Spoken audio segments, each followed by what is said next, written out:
Sejumlah warga negara Indonesia resmi mengajukan gugatan uji materi terhadap Undang-Undang Nomor 1 Tahun 2023 tentang Kitab Undang-Undang Hukum Pidana atau KUHP yang mulai berlaku pada Jumat 2 Januari 2026. Berdasarkan penelusuran di laman Mahkamah Konstitusi pada Sabtu 3 Januari 2026, tercatat sedikitnya 7 permohonan judicial review yang telah didaftarkan. Seluruh gugatan tersebut diajukan pada penghujung tahun 2025 dan mayoritas pemohonnya berasal dari kalangan mahasiswa, meski sebagian lainnya berlatar belakang pekerja. Lantas, apa saja pasal-pasal tersebut? Gugatan pertama menyasar ketentuan tindak pidana penggelapan dalam pasal 488 dan pasal 618 KUHP, serta sejumlah pasal dalam KUHP baru yang berkaitan dengan gelar perkara dan penetapan penyidikan. Para pemohon menilai pasal-pasal tersebut berpotensi menimbulkan ketidakpastian hukum, khususnya dalam penerapan hukum terhadap perkara yang sedang berjalan saat KUHP baru mulai berlaku.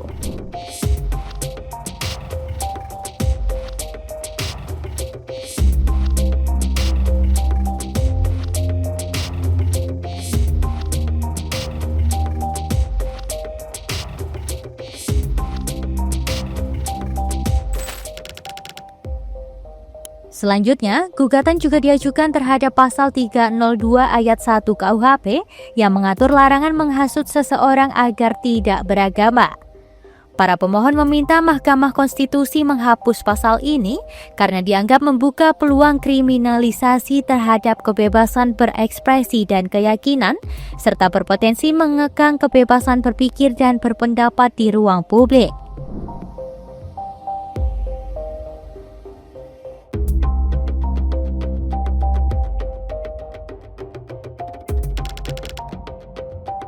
Pasal penghinaan terhadap presiden dan wakil presiden turut menjadi objek gugatan. Pemohon menilai pasal 218 KUHP dapat menimbulkan efek ketakutan atau fear effect di tengah masyarakat.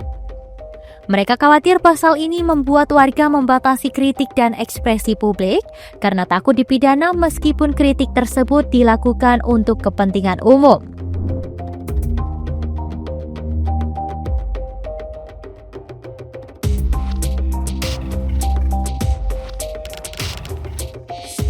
Gugatan berikutnya menyoal pasal perzinaan, khususnya mekanisme pengaduan dalam pasal 411 KUHP. Para pemohon berpendapat bahwa hubungan seksual konsensual antara orang dewasa tidak menimbulkan korban langsung sehingga sulit menentukan kerugian nyata atau harm yang dapat dijadikan dasar pemidanaan, terlebih jika aduan diajukan oleh pihak ketiga seperti orang tua atau anak.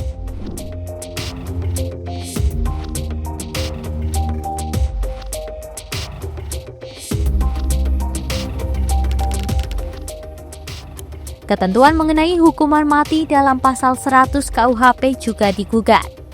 Pemohon meminta adanya kejelasan indikator penilaian terkait masa percobaan pidana mati selama 10 tahun. Mereka mendorong agar pengaturan tersebut diperjelas melalui peraturan presiden guna mencegah penerapan yang subjektif dan tidak transparan.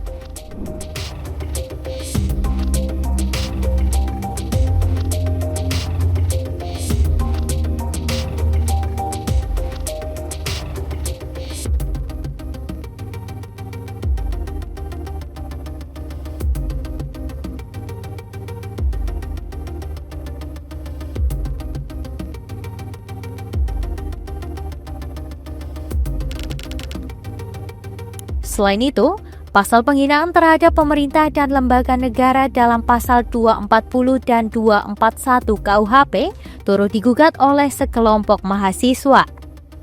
Para pemohon menegaskan bahwa kritik terhadap kebijakan publik dan evaluasi kinerja pemerintah tidak seharusnya dikategorikan sebagai penghinaan.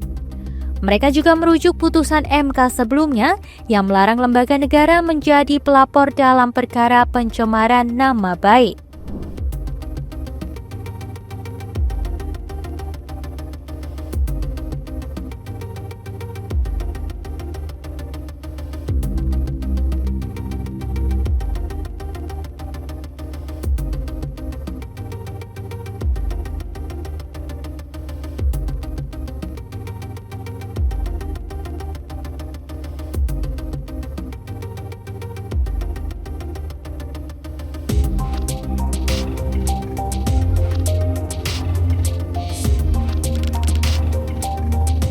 Gugatan ketujuh menyasar ketentuan tindak pidana korupsi dalam pasal 603 dan 604 KUHP. Pemohon meminta adanya pengecualian bagi tindakan yang dilakukan dengan itikat baik dalam menjalankan tugas atau perintah jabatan yang sah. Menurut pemohon, tanpa frasa tersebut, pasal ini berpotensi menjerat pihak-pihak yang sebenarnya tidak memiliki niat jahat atau mens rea. Seluruh gugatan ini kini menunggu proses pemeriksaan di Mahkamah Konstitusi dan menjadi sorotan publik di tengah penerapan KUHP baru yang dinilai membawa perubahan besar dalam sistem hukum pidana nasional.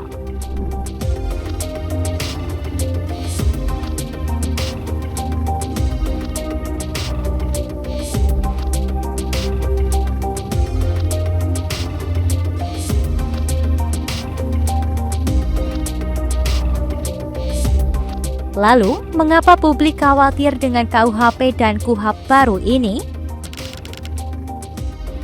Pemberlakuan KUHP dan KUHAP baru pada 2 Januari 2026 dinilai menjadi ancaman serius bagi kebebasan sipil, khususnya hak warga negara untuk menyampaikan pendapat. Kekhawatiran ini menguat seiring munculnya teror terhadap aktivis dan tokoh yang kritis terhadap pemerintah, bahkan sebelum aturan tersebut diterapkan secara penuh, sehingga menimbulkan kekhawatiran menyempitnya ruang demokrasi. LBH Jakarta menilai sejumlah ketentuan dalam KUHP baru bermasalah, terutama pasal penghinaan terhadap pemerintah dan lembaga negara, yang berpotensi mengkriminalkan kritik baik secara lisan, tulisan, maupun melalui media digital.